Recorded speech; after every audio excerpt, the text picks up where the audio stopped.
শুভ সকাল, কেমন আছেন বন্ধুরা? দিনা হিতৈষী থেকে। আশা করি সবাই ভালো আছেন। গল্পের সময় কথা দিয়েছিলাম গল্প বলবো। আজকে যে গল্পটি বলবো তা একটি ম্যানোপজ মায়ের গল্প। যে মাটি মিডল 50s-এ আছেন, ভীষণ পরিশ্রমী একজন মা।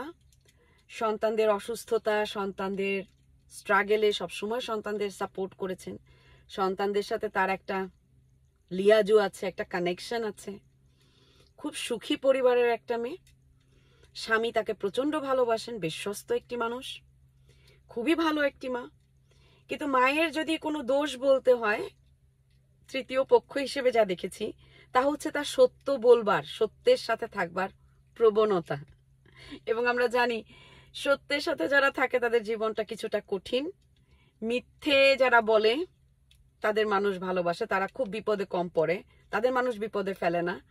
কারণ তারা মিথ্যে বলছে, যে যা শুনতে চাচ্ছে তার সাথে তারা তাই বলছে। সত্য কথা বলাতে সব সময় যে মানুষগুলো সত্য কথা বলে তাদের জীবনটা কিছুটা স্ট্রাগলের। ঠিক এর জন্যই এই মাটিকে আমি হিতৈষীর একজন টিচার বলবো। কারণ এই মাটির এই গল্প থেকে হিতৈষী যা শিখেছে তা ভিডিওর লাস্টে বলবো। তো এই মা এমন একটি সমাজে থাকেন, এমন একটি পরিবারে থাকেন যে তার পরিবারটা তো সেখানে একটা নয়, আরো অনেকগুলো পরিবার আছে, তো সে একটি সমাজে থাকে। তো এই মাটির যে কোনো কারণেই এই মাটিকে নিয়ে একটা পরিবার বা দুটো পরিবার তাকে পছন্দ করে না। কারণ আমরা সবাইকে পছন্দ করি না, যাদের সাথে চলি সবাইকে আমরা পছন্দ করি না। আমরা মানুষের সাথে মেশার আমাদের নিজস্ব কারণ আছে।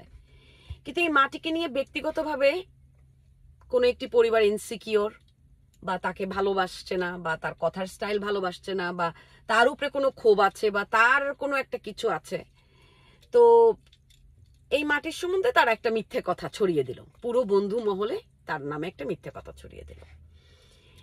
এই মিথ্যে কথা ছড়ানোতে যা হলো, বাকি যে মানুষগুলো আছে তারা তো মিথ্যে কথা শুনতে ভাল লাগছে, তো মিথ্যে কথা তো ভালো লাগে। তো সবাই মিলে ওই মাটিকে, তার পরিবারটিকে বুলি করতে থাকলো, তাদের সাথে খারাপ ব্যবহার করতে থাকলো, তাদের একদম আউটকাস্ট করে দিল, তাদের সাথে কেউ মেশে না, কেউ চলে না।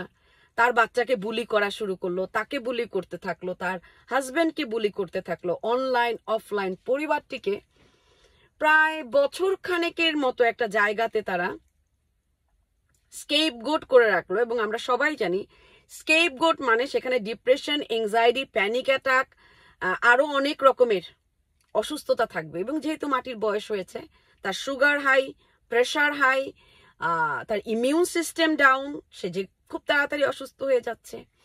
এবং যেহেতু বাচ্চাগুলো অন্যান্য বাচ্চা দিয়ে বুলি হচ্ছে, কারণ দেখুন যখন দুটি পরিবার মেলে তখন কিন্তু শুধু বাবা মা মেলে না, সেখানে সন্তানরা ইনভলভ থাকে। তো টক্সিক ফ্যামিলির বাচ্চারা যখন তার বাচ্চাকে বুলি করতে থাকলো, বাচ্চারা কনফিউজ যে আমরা করেছি কি যে আমাদের সাথে বুলি করা হচ্ছে। তখন তারা মাকে প্রেশারাইজ করতে থাকলো যে হোয়াট হ্যাপেন, কি হয়েছে, কি করেছো। তো মা তো সেখানে ধরেন আরো মানসিক ভাবে চাপ সৃষ্টি হচ্ছে, সে অসুস্থ থাকছে না, তার ডিপ্রেশন, তার প্রেশার, তার সমস্ত কিছু সে স্ট্রাগল করছে। এবং এই স্ট্রাগলটা যখন একটা পরিবারকে একঘরা করে দেয়া হবে, একটা মানুষকে দোষ দিয়ে পরিবারটাকে একঘরা করে দেওয়া হবে, কিছু সময়ের জন্য ওই পরিবারের মানুষ কিন্তু শেকি হয়ে যাবে, ভাববে কি আমাদের লোকটাই ভুল। কারণ আমরা দলে ভারী মানুষদের পক্ষে কথা বলতে পছন্দ করি। তো একটা সময় পর্যন্ত তার সন্তান, তার স্বামী তাকে ভুল বুঝেছে। কিন্তু যখন সে সত্য নিয়ে বসে আছে, তার পরিবারের মানুষ রিয়েলাইজ করতে পারলো আসলে ঘটনাটা কি হয়েছে। হাজবেন্ড রিয়েলাইজ করলো আমার স্ত্রীকে মিথ্যুক বলা হচ্ছে, বাচ্চারা রিয়েলাইজ করলো আমার মাকে মিথ্যুক বলা হচ্ছে। তখন তারা মাকে সাপোর্ট দিল, হাজবেন্ড ওয়াইফকে সাপোর্ট দিল, এবং এতগুলো মানুষ, একটা না দুটা না, প্রায় 10-15টা ফ্যামিলিকে সে ফাইট করে সে সমাজে এখনো ঠিক মতো দাঁড়িয়ে আছে। এবং সে চিন্তা করছে, যেহেতু সে একটা ভালো দেশে থাকে, সে চিন্তা করছে তার পরিবারকে এই 1-1.5 বছরে যে মানসিক চাপে এই সমাজের মানুষগুলো রেখেছে, এর বিরুদ্ধে সে কথা বলবে বা যে কোনো পদক্ষেপ নেবে। আমি এই মহিলাটাকে সম্মান করি এই কারণে, কারণ এই মহিলাটার জীবনী দেখে আমি যেটা ফিল করেছি ব্যক্তিগতভাবে, বাপেরও বাপ থাকে। এই যে নিচু মন মানসিকতার মহিলারা সমাজে রয়েছেন, যারা মিথ্যে কথা বলে আরেকটি, আপনি যে কারণে ইনসিকিউর হতে পারেন, আরেকটি মানুষকে মিথ্যে কথা বলে তাকে চাপ দিয়ে একদম একঘরা করে রাখবেন, আপনার সন্তানকে দিয়ে তার সন্তানকে বুলি করাবেন, এই যে মন মানসিকতাটা আপনাদের রয়েছে, এবং এই আপনাদের এই টক্সিক মন মানসিকতায় সবচাইতে বেশি সাপোর্ট করে আপনাদের হাজবেন্ডরা। কারণ তারা আপনাদের দিয়ে কিন্তু অলরেডি টক্সিসিটিতে ভুগছে। তো তারা ভাবছে আপনি বাইরের একটা মেয়েকে নিয়ে ব্যস্ত আছেন, মহিলাকে নিয়ে ব্যস্ত আছেন, আপনাকে সাপোর্ট করে কোনো রকম ভাবে আপনার টক্সিসিটি বাইরেই থাকুক। তো একজন টক্সিক মহিলাকে সবচাইতে বেশি যে এনকারেজ করে সে হচ্ছে তার হাজবেন্ড, তার সন্তানরা। কারণ তার টক্সিসিটিতে তো অলরেডি তার বাচ্চারা টক্সিক। তো স্বামী তাকে সাপোর্ট করে, তো তারা সমাজের অন্যান্য পরিবারের জন্য টক্সিসিটি তৈরি করে। আমরা আমাদের সন্তানকে বুলি করে বড় করি, সেই সন্তানগুলো বাইরে গিয়ে অন্য সন্তানদের বুলি করে। আমরা সমাজ কলুষিত করি, এবং আমরা ততক্ষণ থামি না যতক্ষণ না এরকম একটা বাপ আমাদের সামনে এসে দাঁড়ায়। এখনো সময় আছে, এখনো সময় আছে। নিজের পরিবারের দিকে খেয়াল করুন, ফোকাসটা নিজের পরিবারের দিকে রাখুন।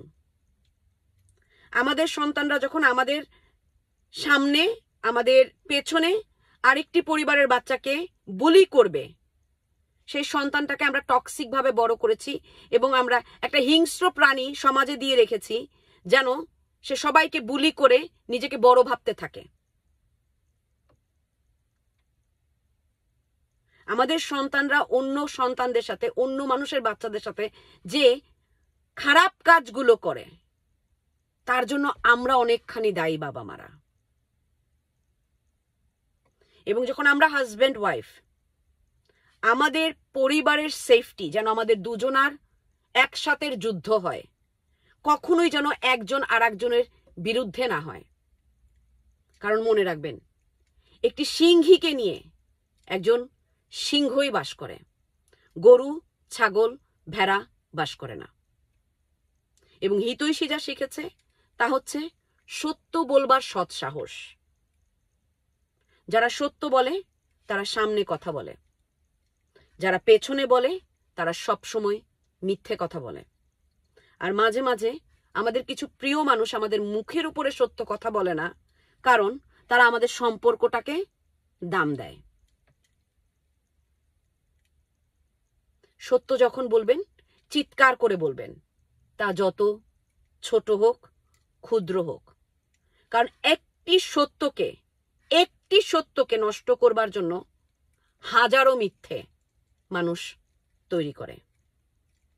সত্যের সাথে থাকুন এবং স্ট্যান্ড আপ ফর ইয়োরসেলফ, যদি আপনি সত্য বলে থাকেন। হিতৈষীর আজকের শিক্ষা, আপনাদের বন্ধু দিনা।